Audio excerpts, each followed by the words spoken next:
ရှုံးများနေကိုကြီး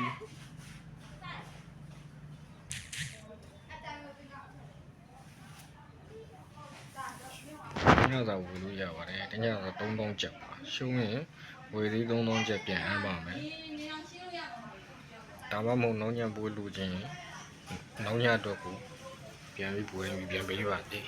ဝင်ပြီးရောက်တော့ရှုံးခဲ့ပါတယ်10ဝဲမှာတစ်ပွဲလောက်ကိုရှုံးတာရှုံးများနေတညသာဝယ်ပြီးတော့လောင်းကြည့်ပါကျွန်တော်စီ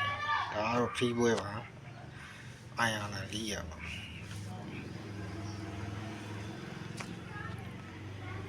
ဒါကတော့ပလာသီးပွဲကိုခံမှချက်3စီပါ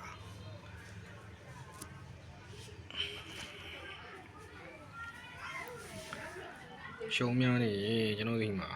မန်ပါတလားသာပဲဝင်တညသာပဲဝယ်လုံးတော့လက်တွေ့ကြည့်ပါကမ္ဘာဗလာပူလီပွဲထီတော့မန်ပါကြီးက3သိန်းကျပ်ပဲယူပါတယ်ကျွန်တော်လောင်းတဲ့ပွဲကိုပေးပါတယ်အဲ့ဒါကိုပဲလောင်းပါများတို့ရှုံးများနေအဆင်ပြေသွားပါလိမ့်မယ်